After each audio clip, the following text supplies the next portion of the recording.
and welcome to another Down the Rabbit Hole video. This is a response to something I saw on YouTube, also a bit of a game review, and just a spotlight on a homebrew title that not a lot of people are talking about, and I really think it should be mentioned. It's a game for the Atari 2600, and there's a fellow on YouTube I follow, Crow. He has a fantastic channel. That's Crow with about 3 or 4 letter O's in it.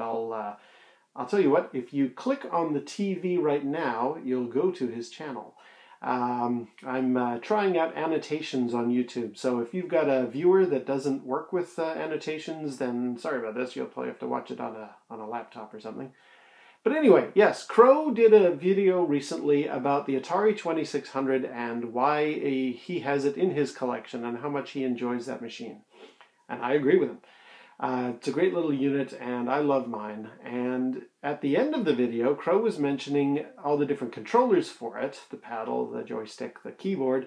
He also brought up this one, the driving controller.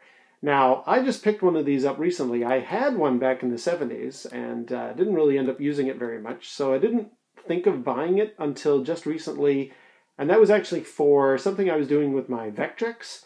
And I'm going to add another annotation now. If you want to click on the TV screen, it'll take you to my video where I show this driving controller in use with the Vectrex for a game. Crow mentioned he thinks it only is usable with one title, and he's partially correct. It was the Indy 500 game. That's what this controller was bundled with. Why did they release this one controller with one game? Well, because it's a steering wheel, essentially. Unlike the paddle controllers where you play with Pong, this is a steering wheel, so it just goes and goes and goes and goes, and it never stops. Whereas the paddle controllers, you turn them and then they hit an end, and you turn them the other way, they hit an end. The driving controller goes forever, so that's why this is a different controller, or why it has a different logo at the bottom. And yes, it was primarily only used with Indy 500 back in the day.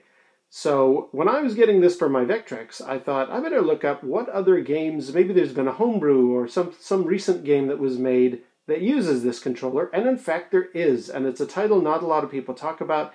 It's a lot of fun, so I thought I'd review it, show it off, and showcase it, and maybe if Crow gets to see this video, he will be able to try it out himself. Maybe he'll find a great use for this controller, because it's a great game.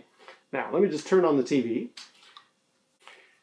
And as you can see, I'm once again using my handy-dandy lightsaber remote control. I will tell you what, click on the TV now and you'll be taken to the video where I talk about my lightsaber controller. And in the meantime, what I will do is turn the TV on with this to show you this game.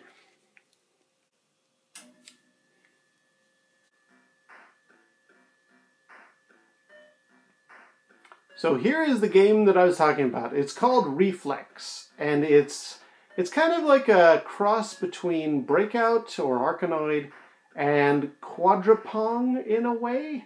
Whereas in Breakout or Arkanoid, the boxes, the bricks that you're trying to knock out with the ball are at the top of the screen. In this game, they're in the center. And whereas in Quadrapong, the 4 different players each control a paddle along each edge of the TV screen, in this, you have 2 very, very long paddles that you use to keep the ball in play. I'll show you in a second what I mean. 2 important things about this game, though. You actually have single-player and multiplayer options. Sometimes you're playing cooperatively, sometimes you're playing against each other in the 2-player game. And also, you can actually choose, if you see here, it has a steering wheel up here. That's to indicate it's using the driving controller. But the option also exists to play with the joystick.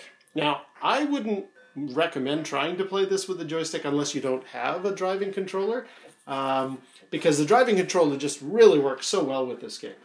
But let's select back to steering wheel, and I'll show you how the game plays. Now, this is going to be tricky. I'm going to lean back so that the controller is in frame, and I'm also going to try and keep the ball in. All right, here we go. So, okay, not a good start. But as you can see, there's this sort of space invader in the center here, and I'm just moving these 2 very large paddles with the controller as best I can and keeping the ball in play, and knocking the bricks out in the center, just like Breakout. Oh.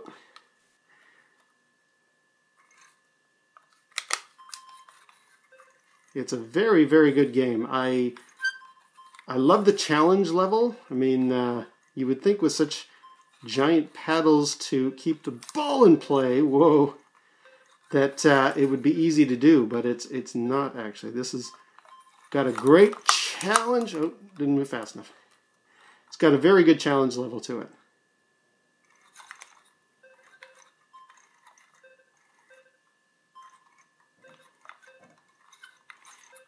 The designer of this game, I'll see if I can talk while playing. Nope. The designer of this game had actually decided to make it because he had been looking at the Stella homebrew community. This is back in 2004. I'll put a link in the description down below.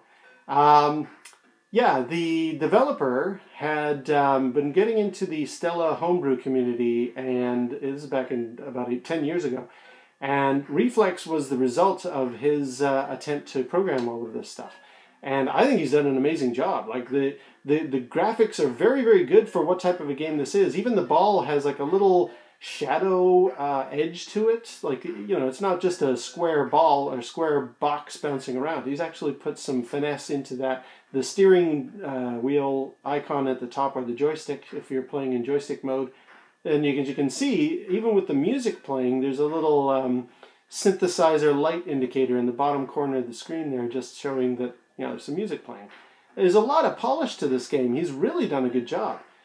And the challenge level is fantastic. I really, really recommend this game. If you've got a driving controller, I would definitely recommend you check out IOU, that's IOYU.com, and the link is down below.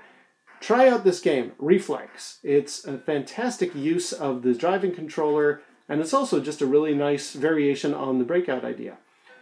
Personally, if I was reviewing it, which I guess I am, I'm going to give it 5 out of 5. It's a really, really good game for what it's trying to do. And we'll see you down the rabbit hole.